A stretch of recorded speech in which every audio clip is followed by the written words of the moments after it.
The village nestled in the valley knew him as Adam, just Adam. He was a quiet child, more comfortable with rustling leaves and chattering squirrels than other children. They thought him strange, this boy who spoke to the wind.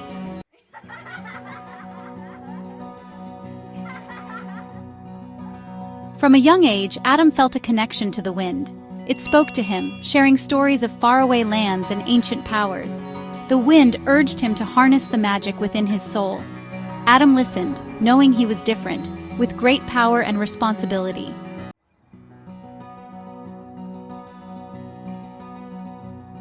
The wind taught Adam through feelings and sensations. Each gust carried a different message, a different lesson. He learned to interpret the language of the leaves and the secrets of the human heart. He kept these observations to himself, a silent observer of the world.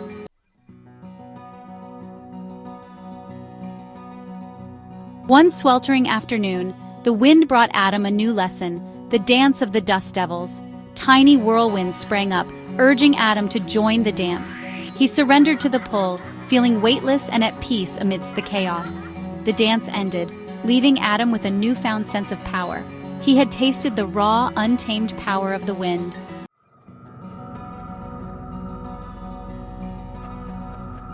As the sun dipped below the horizon, Adam made his way to his favorite spot. The wind whispered tales of the day's events, but tonight it carried a note of warning. Visions of dark clouds and grotesque creatures flashed across his mind. Adam knew something dark and powerful was stirring, and he might be the only one who could stop it.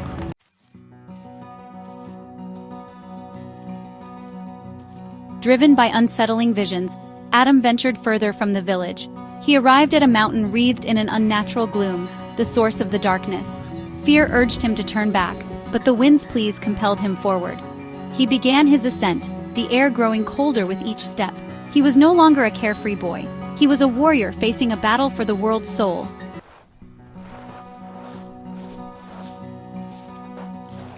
The path to the mountain's peak was treacherous. Adam clung to the rock face, remembering the wind's lessons. He drew the wind's energy into himself, visualizing it as a loyal steed.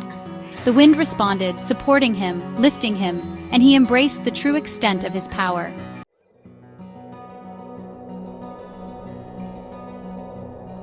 With newfound confidence, Adam continued his ascent. The visions returned, clearer now, showing grotesque creatures and a being of pure darkness. The wind whispered urgently, telling him of the creatures' origins and their hunger for destruction. Adam knew he was facing a battle far older than himself, and he could not turn back.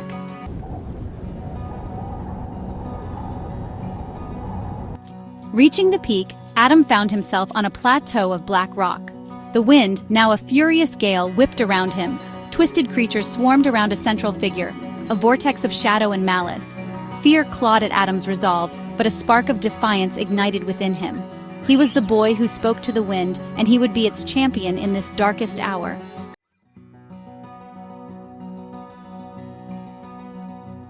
The wind whipped around Adam, its fury mirroring his own growing anger. The creatures, sensing his presence, turned towards him, their eyes burning with a malevolent hunger. The air crackled with anticipation, the silence before a storm broken only by the howling wind and the guttural snarls of the shadow creatures. Then, with a roar that seemed to split the very heavens, the figure at the heart of the storm turned its attention on Adam. The vortex of darkness surged towards him, a tidal wave of pure malice that threatened to sweep him away. Fear, primal and instinctive, urged him to flee, to seek safety in the world beyond this cursed peak. But Adam stood his ground. He closed his eyes, drawing deep within himself, seeking the calm center of the storm that raged within his own soul. He remembered the wind's lessons, the ebb and flow of its power, the delicate dance between control and chaos. Taking a deep breath, he began to weave the wind's energy around himself, creating a shield against the encroaching darkness. The air crackled and sparked as the wind, now a weapon in his hands, met the onslaught of shadow.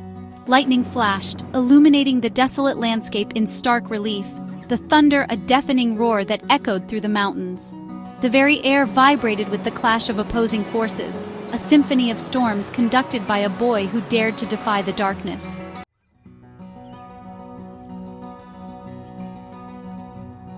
The shadow creatures, sensing a shift in the balance of power, hesitated, their advance faltering.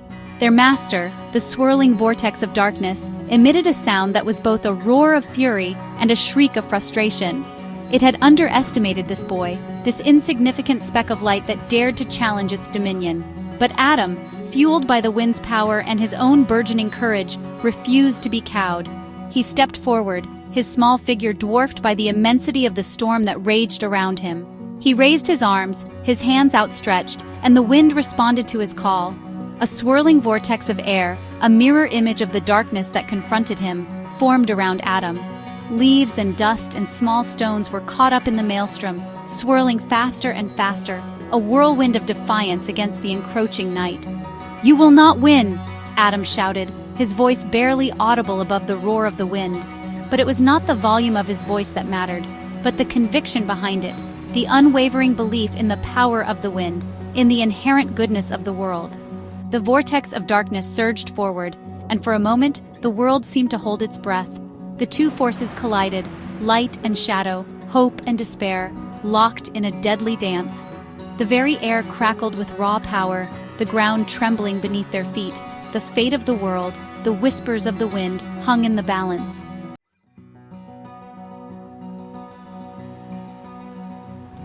The clash of forces resonated across the mountaintop, a maelstrom of wind and shadow locked in a deadly embrace. Adam, at the eye of the storm he had conjured, felt the drain on his energy, the immense power of the darkness threatening to overwhelm his control. The creatures, sensing their master's struggle, renewed their attack, their forms shifting and swirling like smoke in the wind, their claws reaching for him with a hunger that chilled him to the bone.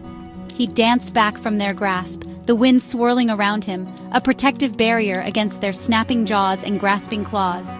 Lightning, black and jagged, split the sky, a physical manifestation of the battle raging between light and shadow. The very air crackled with energy, the ground trembling beneath his feet. He had to end this, and quickly, before the darkness consumed him, before it consumed everything. Remembering the wind's whispers, he reached deep within himself, tapping into a wellspring of power he hadn't known he possessed. He wasn't just controlling the wind, he was becoming part of it, its fury flowing through his veins, its ancient wisdom guiding his every move. He spun and whirled, a leaf caught in a hurricane, the wind a weaponized extension of his will. He lashed out with a sweep of his arm, and a gust of wind, sharp as a blade, ripped through the ranks of shadow creatures, their forms dissolving into wisps of smoke and ash. They recoiled from his touch, fear flickering in their burning eyes. He was no longer the boy they had first perceived, but a force of nature, wielding the power of the wind itself.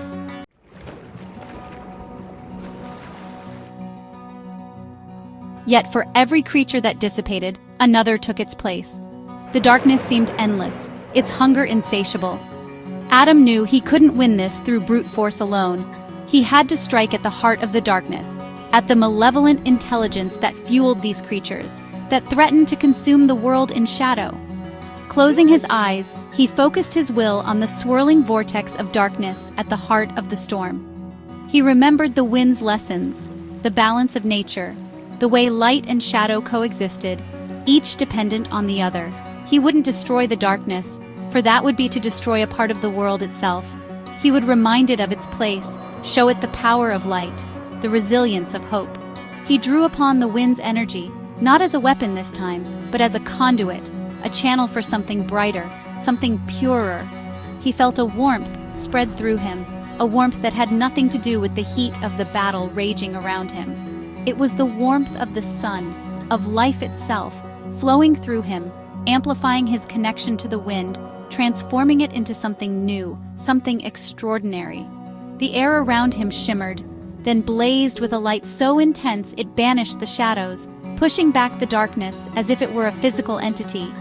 The wind, no longer a raging torrent, became a symphony of light, swirling and dancing around him, a beacon of hope against the encroaching night.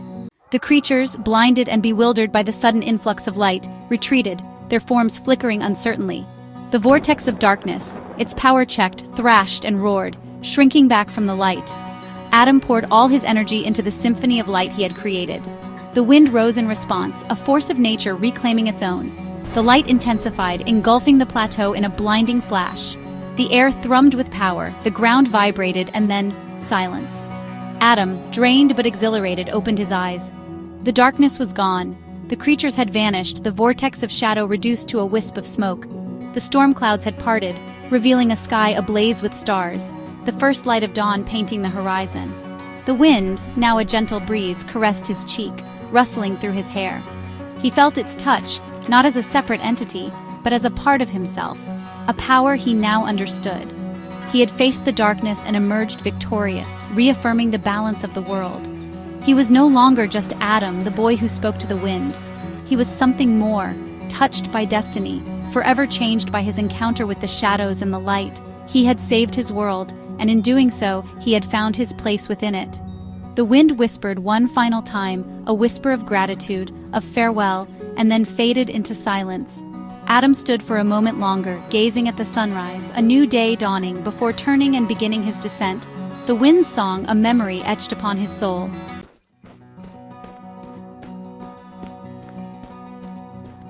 The journey down the mountain was a blur to Adam. Exhaustion, both physical and emotional, had settled deep in his bones. Each step was an effort, his muscles protesting the ordeal they had just endured. Yet a lightness filled him, a sense of peace that transcended the weariness. He had looked into the heart of darkness and emerged victorious. He had faced his fears and discovered a strength he never knew he possessed. As he descended, the familiar landscape of his childhood seemed different, transformed by the knowledge he now carried. The trees seemed taller, their leaves rustling with unspoken wisdom. The rocks seemed more ancient, their silence filled with the echoes of forgotten battles. Even the air he breathed felt different, cleaner, as if the very act of confronting the darkness had cleansed the world. He thought of his village, nestled in the valley below. He had left as a boy who spoke to the wind, an outcast feared and misunderstood. He would return a hero, the one who had faced the encroaching darkness and saved them all. But the thought of accolades and praise held no appeal for Adam. He didn't crave recognition for what he had done. He had faced the storm not for glory, but because it was the right thing to do, because the wind, his constant companion, had shown him the path. He knew, with a certainty that went beyond words, that his life would never be the same. He had tasted power, witnessed the raw forces that shaped the world, and emerged forever changed. He was no longer just a boy. He was a guardian, a protector, bound to the wind and its whispers, forever vigilant against the shadows that lurked at the edges of the light.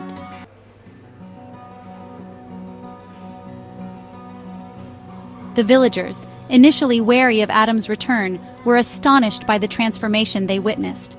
The once timid boy now possessed a quiet confidence, a strength that resonated in his every step, in the clarity of his gaze. The shadows that had clung to him, the whispers of fear and suspicion, seemed to have vanished, replaced by an aura of calm assurance. He told them of his encounter with the darkness, of the battle that raged on the mountaintop, of the wind's power that flowed through him, allowing him to push back the shadows and restore balance to the world. He spoke simply, without embellishment, yet his words carried the weight of truth, the echo of the storm he had weathered. The villagers listened, their initial skepticism giving way to awe, then gratitude. They had sensed a shift in the air, a lifting of the oppressive gloom that had settled over their lives. Now they understood the source of that change. The boy they had once feared had become their savior, the embodiment of the wind's power, a living testament to the strength that lay dormant within them all. The village, once shrouded in fear and suspicion, began to heal. The wind, no longer a harbinger of unease, carried a new song, a melody of hope and renewal. The crops flourished, the animals thrived, and the laughter of children once again filled the air. Adam, once an outcast, became a symbol of unity, a reminder that even the smallest among them could rise to meet extraordinary challenges, that the power of nature, like the wind itself, flowed through them all.